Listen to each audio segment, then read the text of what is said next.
ചോദ്യത്തിലേക്ക് കിടക്കാം. ഒരു സാധാരണ വ്യക്തിക്ക് മോക്ഷം അല്ലെങ്കിൽ ജ്ഞാനം എന്നൊരാശയം, ആ ഒരു വാക്ക് അയാളുടെ മനസ്സിൽ രൂപപ്പെടുന്ന നിമിഷം മുതൽ അയാൾ പിന്നെ ആ ലക്ഷ്യത്തിലേക്ക് എങ്ങനെ തുടങ്ങണം, എങ്ങനെ സമീപിക്കണം? മോക്ഷം നമ്മുടെ ഭാഷയിൽ അതിന് ജ്ഞാനം എന്ന നിലയിൽ പറയാം.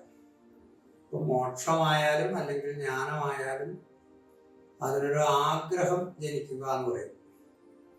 അത് സാധാരണ നിലയിൽ അങ്ങനെ ഒരു ആഗ്രഹമൊന്നും ആർക്കും പൊതുവായിട്ടുള്ള ഒരു ആളുകൾക്ക് അത് ജനിക്കില്ല. അതിന് പൂർവജന്മമായിട്ടുള്ള അല്ലെങ്കിൽ ജന്മാർജിതമായിരിക്കുന്ന ഒരു വാസന അല്ലെങ്കിൽ ഒരു ആ വഴിയിൽ സഞ്ചരിച്ചതിൻ്റെ ഒരു പരിചയം അങ്ങനെ ഉണ്ടെങ്കിൽ മാത്രമാണ് അങ്ങനെ മോക്ഷം വേണം, ജ്ഞാനം വേണം എന്നൊക്കെ ഒരു ആഗ്രഹം അല്ലെങ്കിൽ അങ്ങനെ ഒരു തോന്നൽ സാധാരണ ഉണ്ടാവും. അങ്ങനെ ഒരു തോന്നൽ ഉണ്ടാവാൻ വേറെയും ചില കാരണങ്ങളുണ്ടാവാം. അങ്ങനെ ഒരു വാസനയുള്ള ആള് ഒരു ഉപനിഷത്ത് പ്രഭാഷണം കേൾക്കാൻ പോയി എന്ന് ജന്മനാ പൂർവ്വജന്മങ്ങളിലോ എന്തെങ്കിലും ഇത്തരം സാധനങ്ങളിലൊക്കെ പ്രവേശിച്ച ഒരാളാണെങ്കിൽ ചിലപ്പോൾ ഒരു പ്രഭാഷണ മധ്യത്തിൽ അത് കേൾക്കുന്ന സമയത്ത് എനിക്ക് അങ്ങനെ ഒന്ന് വേണം എന്നൊരു തോന്നൽ അയാൾക്കുണ്ടാവും. 1000 പേര് കേൾക്കുന്ന ഒരു പ്രഭാഷണം കേൾക്കുമ്പോൾ അതിൽ ഒരാൾക്ക് ചിലപ്പോൾ അതിൽ നിന്ന് ഒരു ജ്ഞാനവാസന കൊണ്ട് അയാൾക്ക് ജ്ഞാനം അല്ലെങ്കിൽ മോക്ഷം എനിക്ക് വേണം എന്നൊരു തോന്നൽ അയാൾക്ക് ദൃഢപ്പെട്ടു വരാം. ചില ആളുകൾക്കൊരു നിരന്തരം ഈ അമ്പലത്തിലൊക്കെ പോയി ഭജനയൊക്കെ പാടുമ്പോൾ ഈ ഭജനയിലൊക്കെ ഇൻട്രസ്റ്റ് തോന്നി ഭക്തിയുടെ മാർഗം എന്ന നിലയിൽ ഭക്തി ഉണ്ടായി വരാം. ശരിയായ ഭക്തി അതാണെന്നൊക്കെ നമുക്ക് പിന്നീട് ചർച്ച ചെയ്യാം. പക്ഷെ എന്തായാലും മോക്ഷം അല്ലെങ്കിൽ ജ്ഞാനം എനിക്കും വേണം എന്നൊരു തോന്നലുണ്ടാക്കാൻ അല്ലെങ്കിൽ ഭക്തന്റെ ഭഗവാനിലേക്ക് എത്തിപ്പെടുക, അതാണ് ഭക്തൻ ആഗ്രഹിക്കുന്നതിന്റെ പരമാവധി ലക്ഷ്യം ഭഗവാനിൽ എത്തിപ്പെടുക. ജ്ഞാനം എന്ന് പറയുന്നത് ഭഗവാനിൽ എത്തിപ്പെടുക. ഇത് രണ്ടും രണ്ട് കൺസെപ്റ്റ്. പക്ഷെ ഒരു ഭക്തൻ എന്ന നിലയിൽ ഭഗവാനിൽ എത്തിപ്പെടാൻ അത് ചിലപ്പോൾ ഈ പാരായണങ്ങളിലൂടെയോ വായനകളിലൂടെയോ ഒക്കെ തോന്നാം. ഏകാന്തതയിൽ ഇരിക്കുമ്പോൾ ചിലപ്പോൾ അങ്ങനെ ഒരു തോന്നൽ, പൂർവജന്മ വാസന ഉണ്ടെങ്കിൽ ഏകാന്തതയിൽ ഇരിക്കാൻ ഇഷ്ടമുള്ളവർക്ക് ചിലപ്പോൾ വരും. ചിലർക്ക് കവിതയും കഥയും സർഗാത്മകതയും ഒക്കെ ഉണ്ടാവുന്നത് പോലെ, രചന ഉണ്ടാവുന്നത് പോലെ, ശില്പം ഉണ്ടാവുന്നത് പോലെ, ചിത്രം ഉണ്ടാവുന്നത് പോലെ ജ്ഞാനവാസന വെളിപ്പെട്ടു വരാം.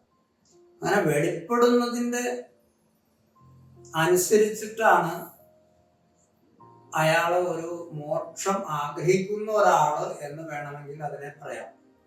അപ്പോൾ ഒരാളിൽ ഒരു മോക്ഷത്തിനുള്ള ഒരു ഇച്ഛ ഉണ്ടായി, അത്രേ ആവണുള്ളൂ. മോക്ഷത്തിനൊരു ഇച്ഛ ഉണ്ടായി, അയാൾ ആ ഇച്ഛ കൊണ്ട് തന്നെ കുറച്ച് ഭജന കൂടുതൽ പാടി, ഇച്ഛ കൊണ്ട് ദിവസേന അമ്പലത്തിൽ പോയി പ്രാർത്ഥിച്ചു, ആ ഇച്ഛ കൊണ്ട് ഏതെങ്കിലും ഭജന മണ്ഡലിയിൽ പോയി ചേർന്നു, ആ ഇച്ഛ കൊണ്ട് ഏതെങ്കിലും മഹാക്ഷേത്രത്തിൽ പോയി എല്ലാ ആഴ്ചയിലും പോയി തൊഴുന്ന ഒരു പദ്ധതി തുടങ്ങി. ഇതൊന്നും ജ്ഞാനത്തെ സഹായിക്കും, ജ്ഞാനത്തെ ആർജിക്കാൻ സഹായമാവില്ല. അയാളുടെ ഇച്ഛയെ ബലപ്പെടുത്താൻ ചിലപ്പോൾ സഹായിക്കാം, ചിലപ്പോൾ വഴി തെറ്റിപ്പോവാനും സഹായിക്കാം. അപ്പൊ അങ്ങനെ ഒരു ഇച്ഛ ഉണ്ടായ ആള്, ആ ഇച്ഛ ഉണ്ടാവുന്നത് തന്നെ അല്ലെങ്കിൽ ഒരു ആഗ്രഹം ഉണ്ടാവുന്നത് തന്നെ പുണ്യം എന്ന് പറയാമെന്ന് പറയാം. പുണ്യമായിട്ട് നമുക്ക് അങ്ങനെ ഒരു ഇച്ഛ ഉണ്ടായ ആള്, ഞാൻ പറഞ്ഞ പല മാർഗങ്ങളോ സാഹചര്യങ്ങളോ അല്ലാതെയും ചിലപ്പോൾ ഉണ്ടാവാം. ഏതെങ്കിലും ഒരു മഹത് വ്യക്തി ഒരു ജ്ഞാനിയുടെ സമ്പർക്കം കൊണ്ട്, അല്ലെങ്കിൽ ജ്ഞാനമാർഗത്തിൽ സഞ്ചരിക്കുന്ന ഒരാളുടെ സമ്പർക്കം കൊണ്ട്, അയാളുടെ വർത്തമാനം കൊണ്ട് ചിലപ്പോൾ ഒരു താല്പര്യം ജനിക്കാം. ഇതൊരു ഫേക്കായിട്ടുള്ളതും വരാം. ചുമ്മാ ഒരു പ്രഭാഷണമോ ഒരു ഭജനയോ ഒക്കെ കേട്ട ആ ഭജനയുടെ സംഗീതമൊക്കെ ഉള്ള ആളുകൾ ഭ്രമിച്ച് സംഗീതത്തിൽ വീണ് ആശ്രമത്തിലൊക്കെ ചേർന്ന് പെടുന്ന ആളുകളുണ്ട്. അത് പെടുക എന്ന് പറഞ്ഞാൽ ആശ്രമത്തിൽ ചേർന്ന എല്ലാം പെടാനല്ല, പക്ഷെ അവരെ ഈ സംഗീതത്തിലാണ് അവർക്ക് ഭ്രാന്തല്ല, അവർക്ക് സംഗീതമുണ്ട് ജന്മന.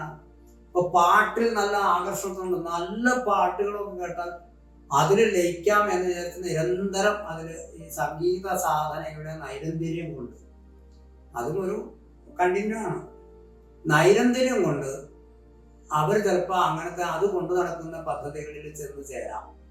പക്ഷെ അത് ജ്ഞാനത്തെ സഹായിച്ചു കൊള്ളണം എന്നില്ല, സംഗീതത്തെ സഹായിക്കും. ചിലപ്പോൾ അവർ ഈ സംഗീത വാസന കൊണ്ട് ഈയാൻ പാറ്റ വന്നിട്ട് വിളക്കിൽ ചാടുന്ന പോലെ ചെന്ന് ചാടി ആ സംഗീത വാസന കൊണ്ട് അവർ ചെന്ന് ചേർന്ന ഇടം ചിലപ്പോൾ അവർക്ക് ജ്ഞാനത്തെ പ്രദാനം ചെയ്യാൻ കഴിയുന്നതോ, ജ്ഞാനത്തെ പ്രദാനം ചെയ്യാൻ കഴിയുന്നതാണെങ്കിൽ തന്നെ അവർക്ക് സ്വീകാര്യമല്ലാത്ത വഴിയും ആവാം. അവർക്ക് അവിടെ നിന്നായിരിക്കില്ല ചിലപ്പോൾ ജ്ഞാനം ലഭിക്കേണ്ടത്. തെറ്റായ ഒരു സ്ഥലത്ത് ചെന്ന് ചേർന്നു എന്നുള്ള ഒരു കാരണം കൊണ്ടും ചിലപ്പോൾ അവർക്ക് ജ്ഞാനത്തിനുള്ള സാധ്യത നഷ്ടപ്പെടാം. അപ്പൊ ഇവിടെ നമ്മൾ മനസ്സിലാക്കാനുള്ളത്, ജ്ഞാനവഴിയിൽ ഒരു പുതിയതായിട്ടുള്ള ഒരാള് ആഗ്രഹം ജനിക്കുന്നുവെങ്കിൽ അവർക്ക് ഈ മാർഗത്തിൽ എവിടെയെങ്കിലും ഒരു വാസന ജനിച്ചാൽ, ഈ വീഡിയോ കാണുന്ന ആളുകളാണെങ്കിൽ, അല്ലാത്തവരിലിപ്പോൾ നമുക്കൊന്നും ചെയ്യാൻ പറ്റില്ല, അവരെ നിയോഗം എന്ന് പറയാം. അവരാദ്യം ഒന്ന് ആലോചിക്കണം, എൻ്റെ മാർഗം ഏതാണ്?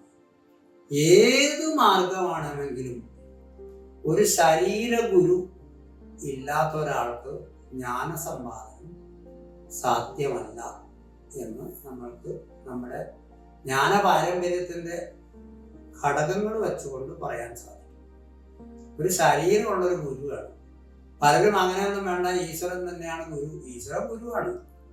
പക്ഷെ നിങ്ങൾക്കൊരു ശരീരഗുരു ഉണ്ടെങ്കിലാണ് അതിൻ്റെ മുകളിലുള്ള ഈശ്വര ഗുരു നിങ്ങളെ സഹായിക്കുന്നത്.